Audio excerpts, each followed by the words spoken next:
love these people with their backs to us. And right, okay. Ready when you are. Yeah, why are they doing that? To sit in the shade. You see the empty seats over there? Yeah. You'll die if you sit out there. Yeah.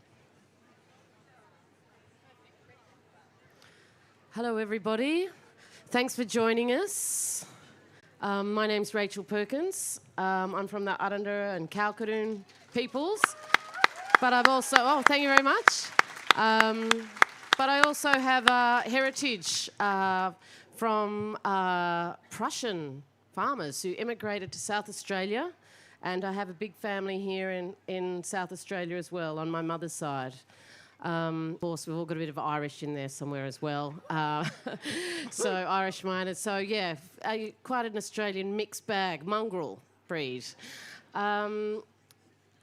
It's important in this colony where there were meant to be treaties negotiated, instructions from Lord Glenelg.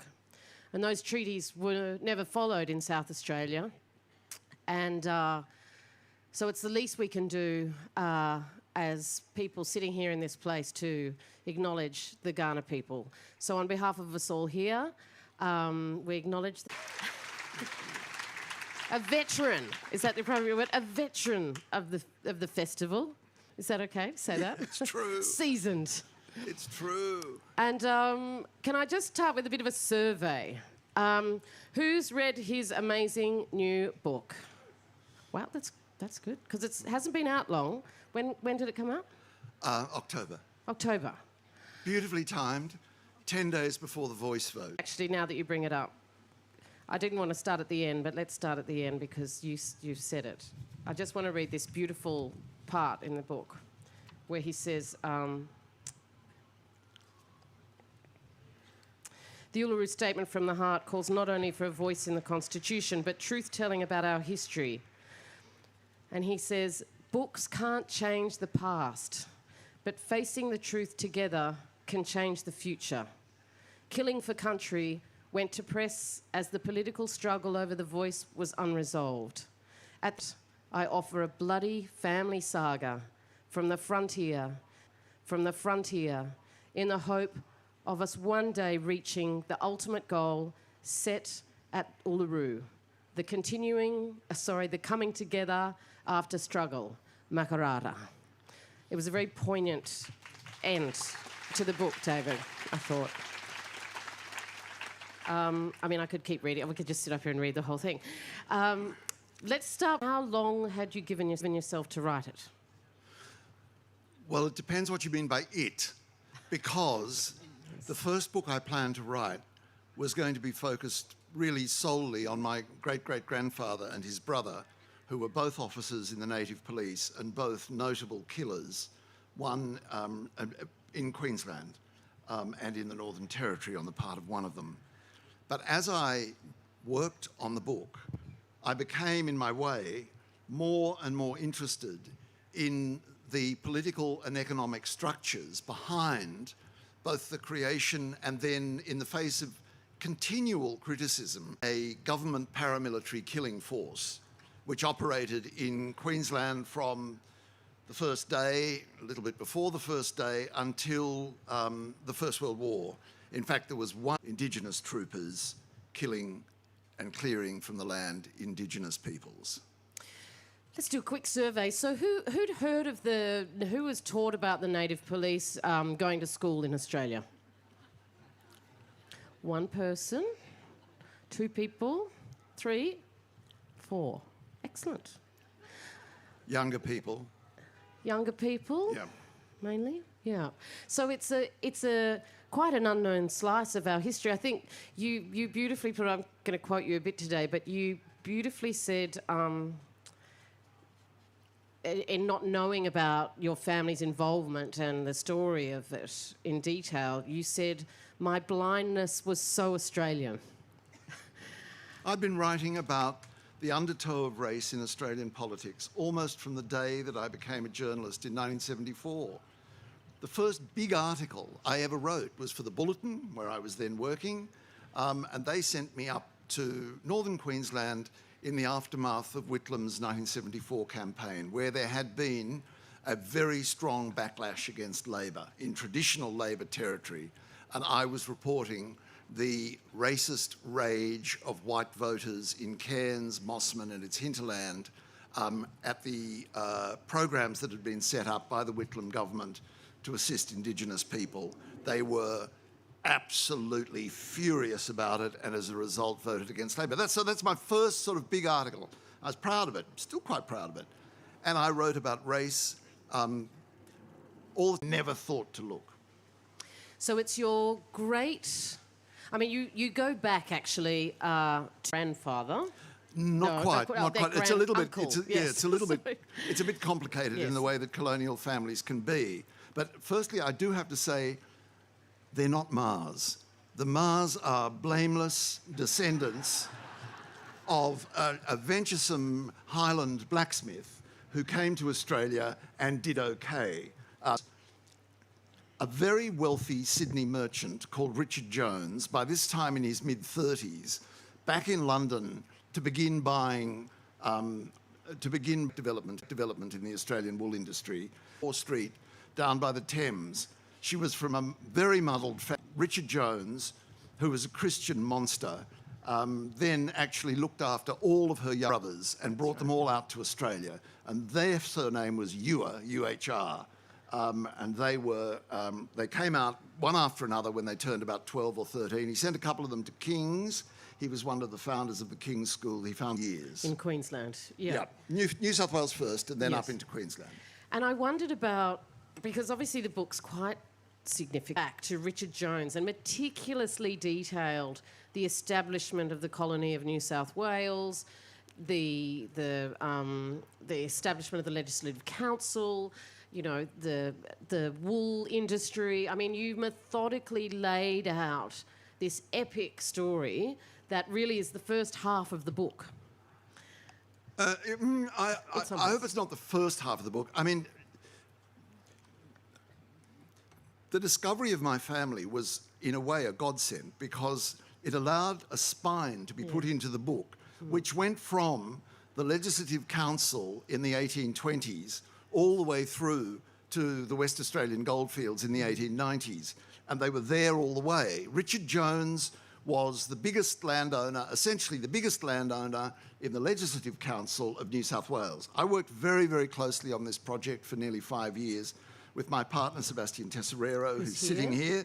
And he's a lawyer, he's astonishingly methodical, and he's a brilliant searcher, as well as being, I have to say, a rather blunt editor. He is able to detect colonial attitudes in me, which I think are grossly unfair. But acreages, search the acreages.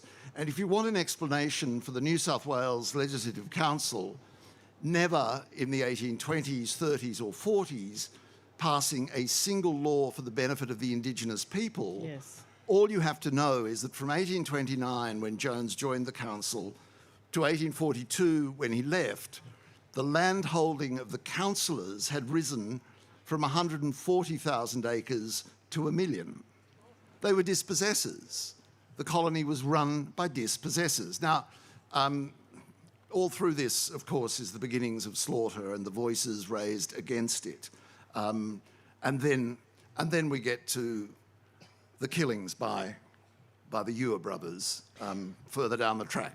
I mean, that was I'm a filmmaker by trade, and I've looked at some of this material, but and what I loved about this book is that it kept that meticulousness of who the people were and what their vested interests were constantly within the reader's mind. And there's just a little passage to illustrate what you've just said here.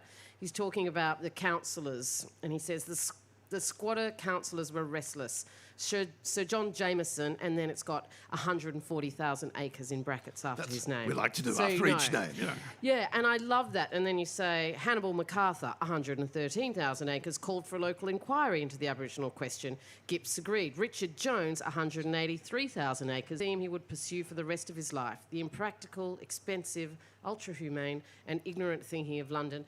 So you always knew determined in the against the odds, obviously, for Aboriginal people because of this huge vested interest that the early legislators had. Inland. Inland. And also something, I mean, we were all taught a little bit about Australian history when we were at school, talking for my generation. But what wasn't really made clear is the fundamental that the big decisions are finger, so that decentish, quite decent men governing New South Wales could not get decent outcomes because of the debates going on in London, which they were no part of. And remember time. A governor could write to London asking for a decision and would not get the reply back for a year. And in that year, life just went on. It just went on. And by going on, it meant going further into what were called, appallingly but deliciously, the wasteland of the blacks. It's monumental in its scope in the way that it constructs the creation of the modern Australian state, really. Was that your intention when you set out? Look, this book wouldn't have been possible to write in a way, or it would not, I think, have been possible to engage the sympathies of modern readers unless it was also a history, as it is, of the voices raised continuously saying, this is murder, this must stop, this is theft, this is no way to deal with human beings, against those people like Richard Jones, who, by the way, was the president of the Bank of New South Wales, amongst other things, for about 16 years, the second president of the Bank of New South Wales, oddly unhonoured. I've been down to headquarters, and there's no portrait of him. When he went bankrupt, he also had the largest overdraft at the bank, but that's another story. But all of this is going on in a way that allows this story to be built. And without those voices and those eyes, I think it would have been a morass through which I couldn't move. Yes. But it was always my intention of concentrating on the good voices, the bad voices, the economy, the booms, the busts, and the decisions taken in London, which eventually were by some of the best politicians, the same politicians, the Whig politicians that came back to power in 1830 after being in the wilderness for a long time. They did the Great Reform Act. They got rid of the rotten boroughs. Yes. They brought the Catholic people back into the political life of the country. They abolished slavery, but at the same time, they would never face down the squatters of New South Wales, ever. And they had a belief that it was God's intention that the wilderness be made productive. And you see that, don't you, that the governors, another governor comes and they come out with the same orders, and then the squattocracy undermines their good intentions, if they had any, and the law caves in. But then as you go along, and it kind of wasn't really my intention, but as you go along, you just see modern Australia. There was a huge controversy of which Richard Jones, by the way, this figure, Richard Jones, one of the richest men in the colony, the leader of a number of charities, one of the founders of the King's School, president of the Bank of New South Wales, etc., etc. There's never been a biography of him. There's been a few notes here and there. Manning Clark mentions him, I think, twice. This is the first time this, I think, iconic colonial life has actually been studied. But you look at it and you think, I can recognise modern politics here.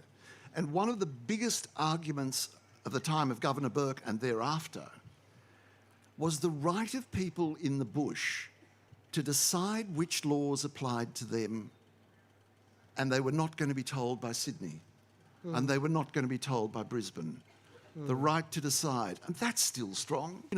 You tell me I can't clear my land, well, bugger you, I'm clearing my land. That is still very strong in the politics of this country.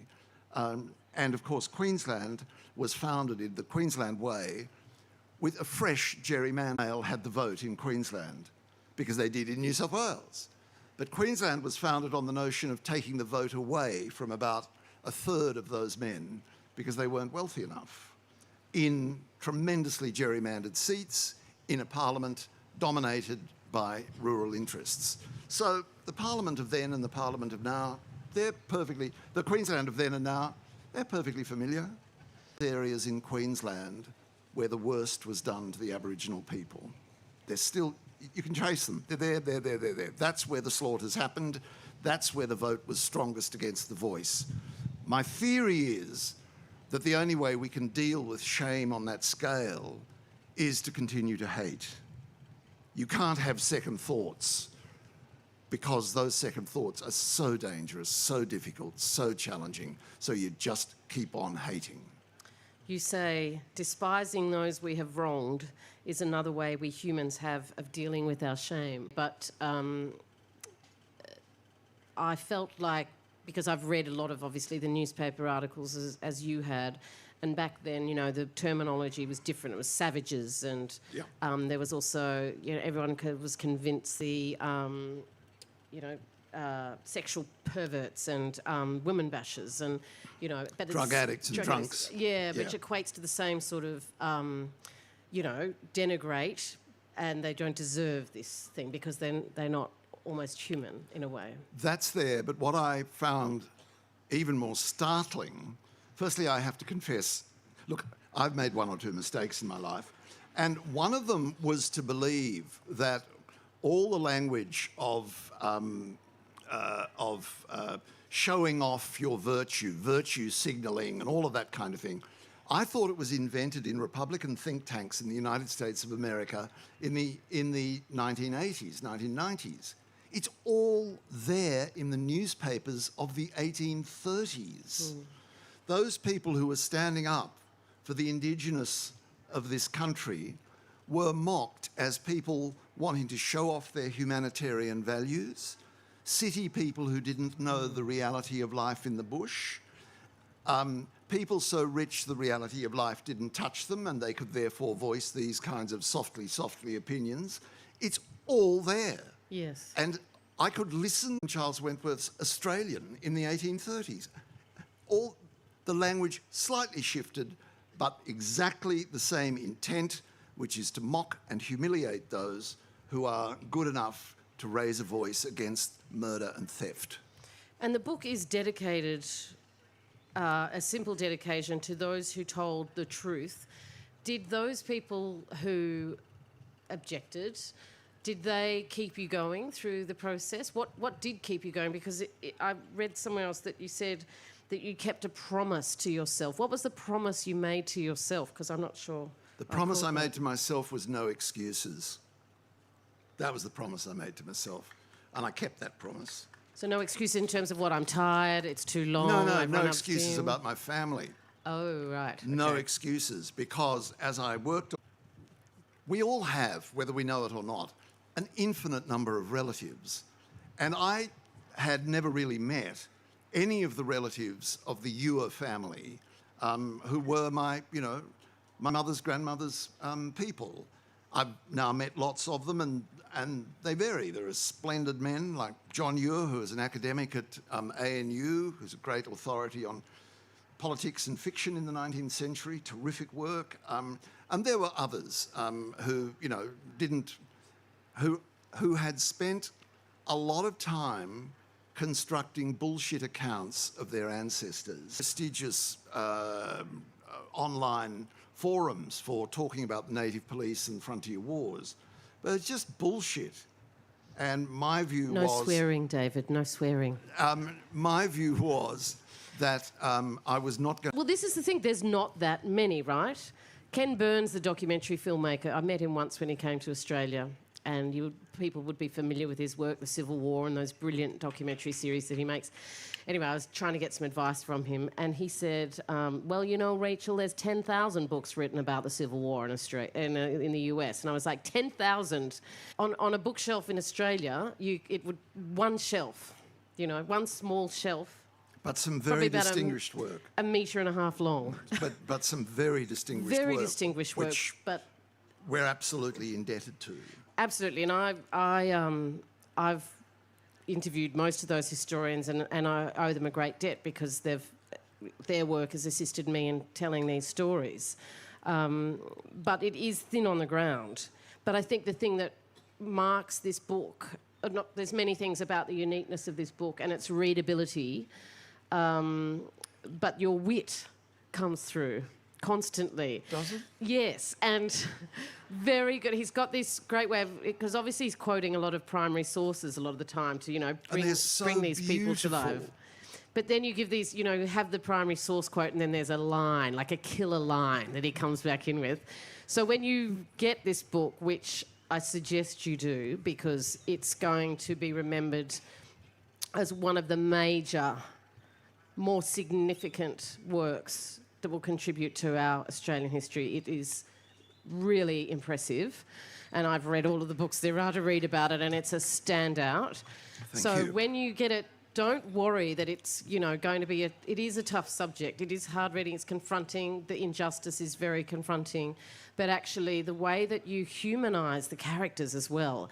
So you don't just say, oh, here's a guy just doing this. You know about his dilemmas and his pride and his vulnerabilities and who his father was and the jostling behind the scenes that got them to that point. So there's all this intrigue, and he talks about the squabbles between people and the sort of crazy letter writing, and so it's just rich with detail that make it completely entertaining, as well as deeply unsettling and motivating, I think. That's just my review. Very, very kind of you. Well, it's very true. It really distinguishes it, I think. But I'm fascinated by character. I'm fascinated by contradiction. Yes. There was an old editor working at the National Times when I went to the National Times in the late 1970s, and he said, if you don't grasp the contradiction in people and stories, you're not telling the truth. And contradiction is all through this book. Yeah. The mix of appalling and good. And, there is a contradiction I explore, which I have to say, with some pain, has not been taken up sufficiently. And, maybe Rachel was about to, but I do argue that the theft of Aboriginal women, being such a prime cause of violence on the frontier, should have led authorities to encourage sodomy amongst the shepherds. Now, you do mention that in the book. I do mention it, and I quote some material from the time, and oddly enough, it's not one of the arguments in the book that's been taken up by critics or interviewers. I brought it up. Yeah. I did circle that section and had a good laugh on it, but I didn't. There isn't. She's looking at the index. I'm looking at the index for sodomy. No, it can't be there. Please tell me it's not there. Let's check if they've done their work properly. South Australia, South Sea Islanders, Somerset, You've already gone too far. No, there's no sodomy. Snodgrass is in there, though. Colonel Snodgrass. Oh, Colonel Snodgrass. What a fancy pants. Anyway, let's talk about... Go. Brutal man. There's another contradiction. Yes. Snodgrass was the Deputy Governor of New South Wales. When Burke finally left, having been betrayed by his masters in London, and he sailed down Sydney Harbour, standing on the deck of the ship with his hat off, acknowledging the hundreds and hundreds of people lining the harbour and hundreds of people in little boats, which, by the way, Richard Jones' newspaper, because he got control of a newspaper in this, described as a felon mob.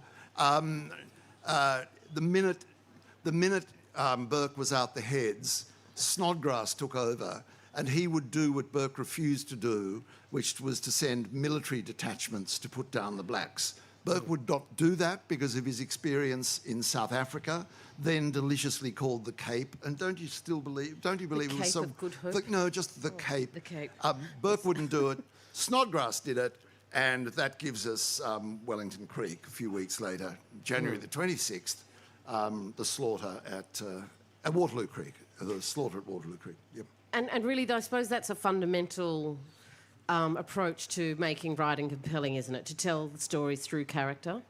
Yes, and to show the extent to which stories are propelled by character. I've always believed character is a very important element both of history, but particularly in my career, of politics. I've always been fascinated by the character of the people who are our leaders. And so, yes, I am fascinated by character, but character is not the whole answer, of course, because there's also economics and busts and booms and the way in which the economy played out.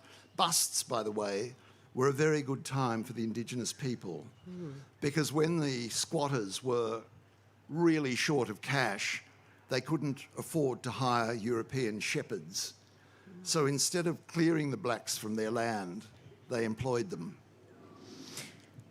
Going back to your point about contradiction, which I agree with, having the complexity of contradiction makes much more interesting writing, storytelling, and it's just the way the world is. Yes. Tell us about Frederick Walker, and his great contradiction. Tell us a bit about who he was and this great contradictory thing he had about being in and out, you know. Frederick Walker was the first commandant of the native police. He came highly recommended to the government by William Charles Wentworth, on whose property he had worked down in the Murrumbidgee. Walker was the most fascinating combination of brutality and good sense. He understood, for instance, that the principal, the stealing of women and children, because the kidnapping of children was also an appalling provocation to violence, but the principal provocation to violence were those squatters who wanted to clear the blacks entirely off their land. Walker understood that this was the dynamite under the frontier. He also understood, in a way that European authorities just couldn't get their heads around, that the bush was not free to the Aboriginal people either. They couldn't just leave their land and go on to another nation's land, because the protocols. And he said to the governor, why don't we have a rule that if the squatters are clearing their land of blacks, we will refuse them the assistance of the native police, either to clear their land or to deal with the violence that provokes. And it was a very sensible, shrewd idea. And the governor said, no, we can't do that. We can't do that. So here's an excerpt of, I think it's his, one of his arguments that he published in the Sydney Morning Herald. They all argued their cases, God bless them, in the press. Yes. Yes, God bless them. So he says, on that point, he says, so long as settlers carry on the system of preventing the blacks from obtaining their lawful means of livelihood and persist in not showing to them that old grudges and vindictiveness are thrown on one side by the whites, which the blacks will believe, they are allowed at the stations, and not till then, so long will a system of depredations be carried on, which the native police may check but cannot permanently put an end to. So he was saying this is an impossible, and you explained, Walker's argument laid out in the Sydney Morning Herald and the Moreton Bay Courier infuriated those squatters determined, in the jargon of the time, to keep the blacks at a distance.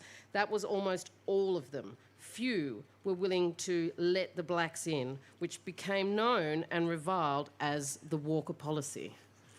And this man had genuine affection for the troopers that he recruited down on the Murrumbidgee, where he had once worked, and those men appeared to have affection for him.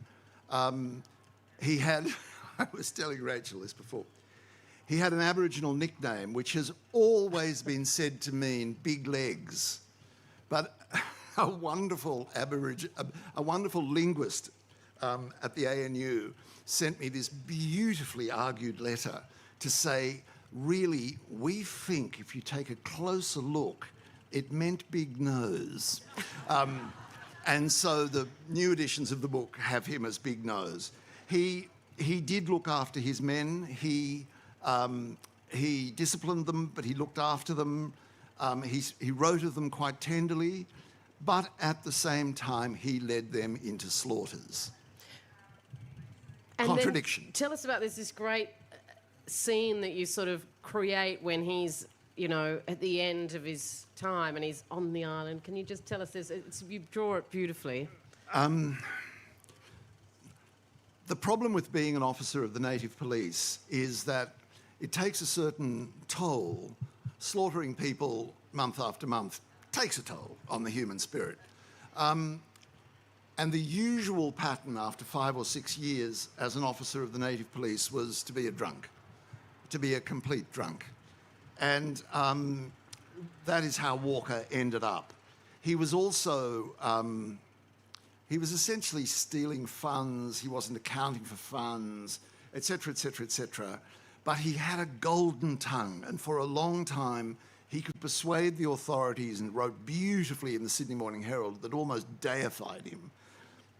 But eventually he was just so much of a drunk that he was facing the sack. And he tried to get the troopers to leave with him.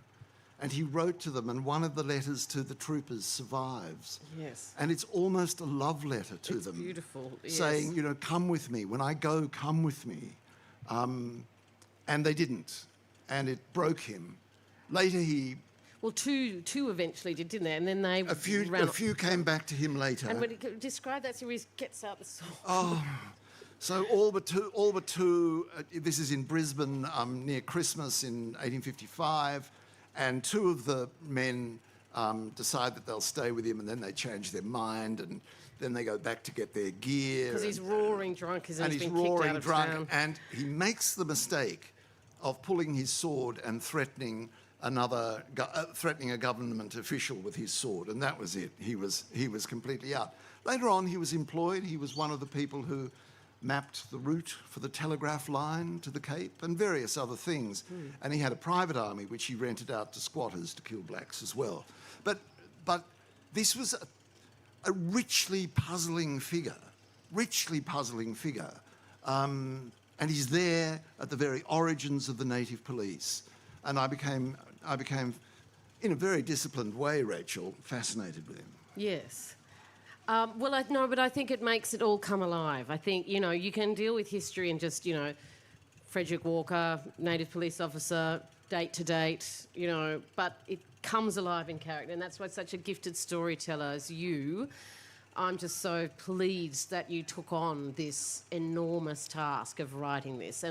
But I'll come to that later, because it takes a talent to be able to portray the complexity of the situation, the epic nature of it. And, you know, in David, we have someone up to the task. But the detail is so wonderful. It is. And for historians of this, for historians of this subject, of the violence on the frontier, some of that detail is irrelevant to their work. And yes. Sebastian and I went back to the primary sources from which they drew, and you just sit there in wonder that they left that detail out. And sometimes it's just a tiny detail, and we discovered this only the other day, and it will go into the new edition of the book, that a police officer sent out to investigate a slaughter on the West Australian goldfields in the middle 1880s was dispatched by camel. And that's just what you need. You just by camel. And then that whole world comes alive by camel. Well, you had a very generous editor, clearly, because it's quite a large thing, and he lets you be 2 years over. He's had experience of me before. And, of course, he is a very, very, very fine editor. With a very, very fine publishing arm, Black Ink. Which is one of the very best publishers in Australia. Look, yes. He took it on the chin.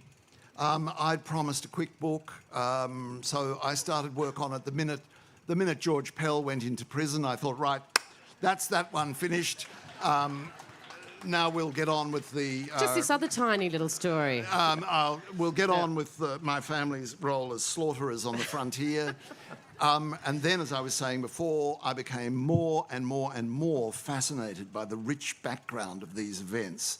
And so the book grew backwards in a very strange way, because there are the slaughters, moved backwards. And Chris Fike, who's my editor and the editor of other people here at the festival, and they all know and love and respect him, and also understand when I would say send the 5th or 6th version of the first paragraph of the book, he would reply... It's a very good paragraph. Yeah. No, he would reply, David, you have disimproved this. But he took it on the chin. But then there was no problems at all. We were going to have the book out at least 6 months before the referendum, voice referendum. But Sebastian and I just kept finding more material. Yes, it's a rabbit hole, isn't it? It's many rabbit holes. You have to go down a lot of rabbit holes to find a rabbit. Mm-hmm. But when you find the rabbit, you are very reluctant to give it up. And let me tell you, there would have been about 25,000 more words.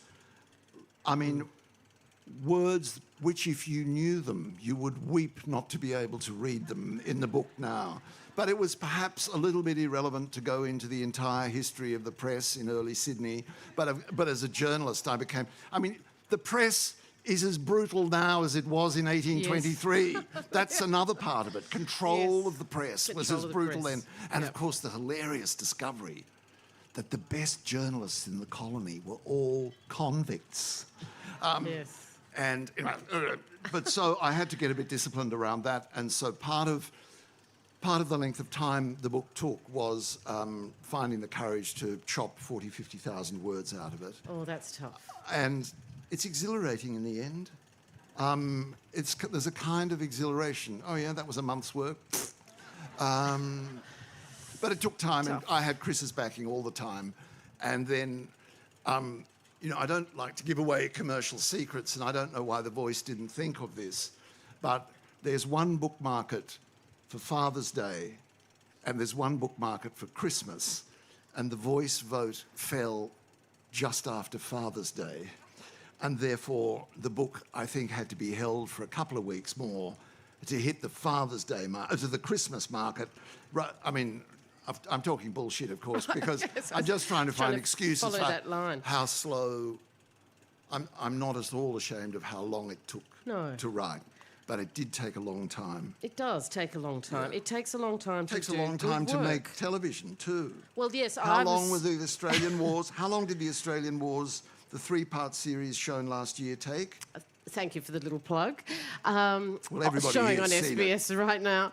Well, it was meant to take 2 years, but it took 5. So why are you quizzing me, madam? Because to make the point that you can't let go of a story, and it needs to be written properly and fully and thoroughly, and if it takes an extra 2 years, that's what it takes, but it has to be done. Yeah. So I'm not quizzing you, I'm supporting you. Thank to you. make the point that it takes time to write great work, and that's what you've done.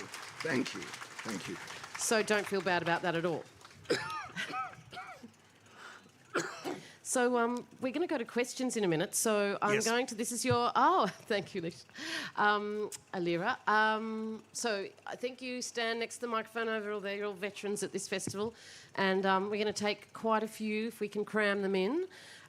So please feel welcome to do that. Not long statements, though. I know everyone says, yeah, no, I'm not going to make a statement, but I just want to make this statement about this. So we won't be doing that. If you promise to be brief, I promise to be brief. Let's have that as a pact between us. Yes, and we might even go to the first one, and I'll come back and we'll have a little chat just before Yeah, we finish let's go up. back and yeah. forth. Yeah, sir. David, I'm about as old as you, but not as wise. I'm ashamed how most Australians voted in the referendum. I think the only solution is to have a republic, and to that end, I nominate Noel Pearson and you to be our first 2 co-presidents. Okay, My question off topic. is, will you accept it? That was a statement. Yeah. So we've first had our first fail at not having a statement. But I'm going to have to reply to it. Sir, Okay, only Sir. because it's you. how can you have any hope for a republic when this simple and polite gesture to the Indigenous people of Australia was defeated vehemently by the Conservative parties of Australia? How, sir, can you believe in change in this country when opposing change is the calling card of the opposition? Don't come back to the microphone. Yes, banned. Banned. You've had Mark to- him, banned. Yes, sir. David, one of the great revelations of the book for me was the fact that Indigenous people were recruited in one part of the country to be taken to another to slaughter other Indigenous people. That was a shocking revelation, and I imagine, and this is maybe for Rachel as much as for you, how difficult is it for today's Indigenous people to accept that history? Well, let's start by saying it's bloody difficult for white Australians to accept that history. In the 5 years that I was working on this book, and not only making no secret of what I was doing, but boring my friends to to distractions. I talked about this book solidly for 5 years. I work out what I'm thinking by talking. What I was doing was no secret. In the whole of that time, I never heard from or of another descendant of a white officer of the native police. Never. So the difficulty of facing this is something shared by black and white Australia.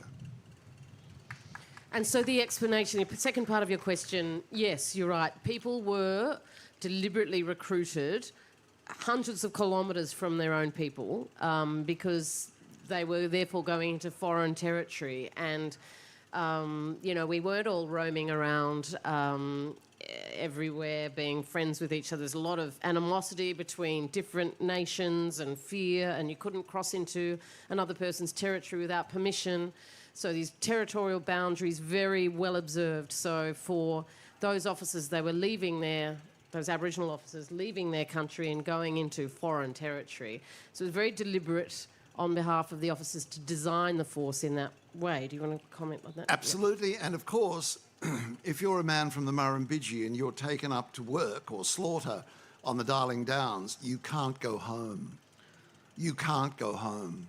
Now, later, there was a lot of desertion because squatters really liked to employ former native police troopers because they were disciplined and did good work. And that was a very interesting little political struggle I talk about in the book. But you couldn't go home. And they were stuck in foreign territory. They were stuck. Weren't they? And there were pleas at various times. Can't you give us horses so we can go home? The answer to that was no. And for those men, the people of the Darling Downs were as foreign as the officers who led them on the killing expeditions on the Darling Downs. So they'd have to fight their way back. Yeah. But yes, there's not... because the records are so scarce of who the Aboriginal officers were, because they're often just known by the first name. And we don't have... And God knows everybody has searched. We don't have any personal account from any of the over 1,000 troopers who served in the native police of why they served, of why they were recruited, of why they did what they did. Because there's no, obviously, primary sources recording there. And everybody's searched, as you say. Hope that answers your question. But actually, just on that, Mina Murray, a fantastic historian, Wiradjuri woman, is writing a book on frontier violence, and she has a great quote in your book about victims. She spoke to me beautifully about the recruitment process, and she said a line that just knocked me out. She said, "Victims don't make good choices." Phew. Yeah, it's... What a woman. Victims Yeah. don't make good choices. It's a great... I'm looking forward to her book very, very much. So I'm am I. very grateful that she let me quote her in mine. So, up to... Rachel, a little nostalgia. I just love that photo of your father by the late, great South Australian photographer Robert McFarlane. Yes, what a beautiful man he was. Thanks. Yes. Yeah. My question, though, is having learned a lot about Ray's family from the front cover of the Bulletin, I would like to ask him why Sebastian Tesoriero isn't on the front cover of his book, like Sylvia is on the front cover of John Lyon's book. Yes, I noticed that. Jerusalem. Yes, I noticed that. Well, is the dedication, though, is there? Well, he's here. He can come up and answer. Yes, come up and answer why you're not on the front cover, Sebastian. Oh, he's gestured towards me. Look, because the book is mine. And I think he means that not. I as a don't joke. mean that in a slighting way at Yeah. all, but the words are mine. He fashioned them. He tested me. I mean, I will go to the grave remembering one comment he wrote on an early chapter. David, he said, "If you must show your prejudices, is this the place to do it?" Wow. He's a very tough Scathing. and wonderful editor. But in the end, the actual writing was mine, and he was the intellectual scaffold for the book. And I think that's how we divided our responsibilities. I'm hoping that when I research the book on his Sicilian pirate ancestors, a joke he still doesn't find funny. No, he's not laughing. He's the No, only one not not laughing. He says, I did not work alone. This book is the result of a deep collaboration over 4 years with my partner, Sebastian Tesorero. Yeah. Might not be on the front page, but it's the dedication is right there. David, you've written books about Garfield Barwick, Patrick White, etc. Now you've moved into the zone of history, which has not been told before, certainly amongst white community. Why do you think people like Manning Clark, Geoffrey Blaney, other historians have never covered this part of our history before, and you're apparently the first one to do so? I'm You're gonna not the correct. first one. Yeah. I am not the first one. I mean, apart from anything, there is Rachel's television series last year, which is astonishingly beautiful. It was based on a lot of historians' books. Yes, yeah, but not a historians' huge books. amount. But not a huge amount. But she can do what writers can't. She made the landscape weep in a way that is, you sit there watching it and the landscape is mourning what is being told. It's so extraordinarily beautiful. But I'm not the first. I'm absolutely not the first. And I'm not the last either. And this is just one cut through an enormous history. And you know, one of the things that I become more and more curious about is this notion that we just forgot about it. That's bullshit. We constructed a fake history for Australia. And it starts with Captain Cook and goes to Gallipoli and does not mention the Aboriginal people. Yeah. And that fake history is an astonishing cultural construct, but it is crumbling. It is absolutely crumbling. It's over, done with. I'm interested that there has not been a whisper from anybody yet. Maybe they're preparing a D-Day landing against the project, but there's not been a whisper from the forces who've previously denied that the frontier was violent. Well, when you They're put silent. when you put the evidence out like that, it's very hard to dispute. I mean, Geoffrey Blaney did write a number of books on the Indigenous experience, and I suppose we should, credit Henry Reynolds as one of the first writers who wrote The Other Side of the Frontier. I mean, I don't know whether you've read that book. And it's amazing. Judith Wright. And Judith Wright, yes. Judith Wright Queensland. in the Cry for the Dead. Yeah. This territory has been crossed before. I'm not a pioneer of it, but I hope, and I hope that there will be lots more to come. I have heard from so many people come up to me in signing queues and things saying, yes, my great-grandfather was at, naming a remote Queensland spot, and I said, well, do you know about Trove, the mighty engine designed by the National Library, which allows Australians free of charge to word search newspapers back to 1788. And if you are at all curious about what your family might have been up to west of Barraba, go to Trove and have a look. Next. On the southern side of the Parramatta River, there's a point called Urs Point. Ur. Is that... Look, I know the Germans say Ur, but in Australia it became Ur, and by the way, it makes Trove searching incredibly difficult. You have no idea how much German language Before you- classified advertising there Okay, was. this is one of those moments where I'm going to say, let's not go down that rabbit Yeah, hole. okay, that's about... Okay. Yes, Because look, he had a part of a... The that question is- was, that I had was, when you did that trip to Queensland for the Bulletin, was that when you became interested in racial politics, or given that you had what you might describe as a comfortable upbringing, did it occur earlier than that, or was that at the time? I was interested in that as I don't think you had to have a special upbringing or a special insight. It was just blindingly obvious, important issue in Australian politics. Ewers Point, by the way, is named after an early sheriff of New South Wales who was an uncle of the killers that I write about. Yeah. Excellent. And they're very fine people, the descendants of those people. In fact, some of them married into Manning Clark's family. Hey, look, Geoffrey Blaney is a great historian. He really is. And apart from anything, he's an invaluable historian when you're talking about the mining districts of Queensland, where the Ewers were also very active. And he calls my great-great-grandfather, I think he calls him a prophet of the field or something. So, you know. Yeah. Next. Thank you very much for your presentation, and also thank you for mentioning Trove, which itself was under attack a couple of years ago in terms of its funding. But I want to ask you about the importance of primary sources in state and public archives, and whether you feel that the maintenance and development of archival resources in this country is central to the telling of the stories. Yes, of course it is. But one of the great things is that those records are being digitised. And this book is another product of COVID.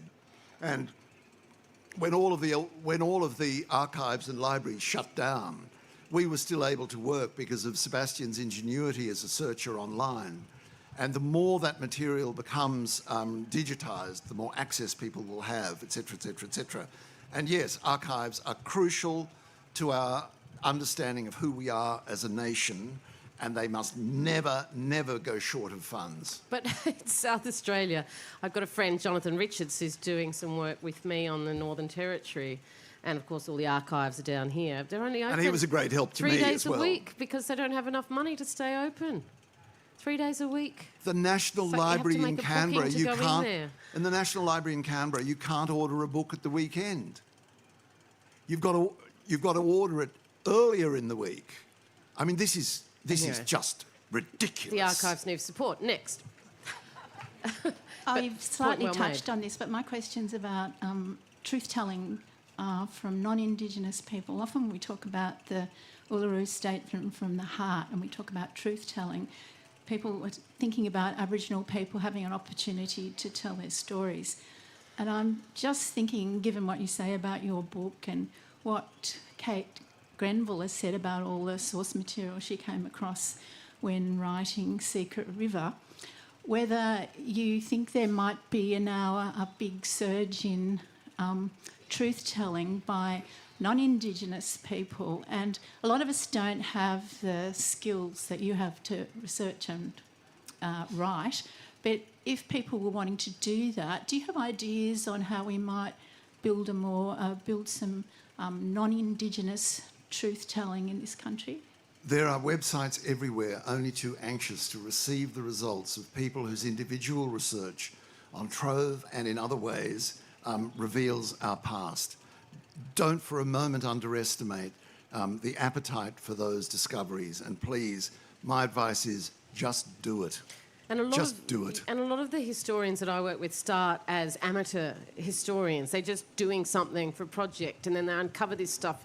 Then it leads to another thing, and then they find a subject. And those regional, local histories are so important, because then people like David and I can, draw those it takes those regional, localised histories to patch together the huge thing. So it's very important to work on your own histories and your areas.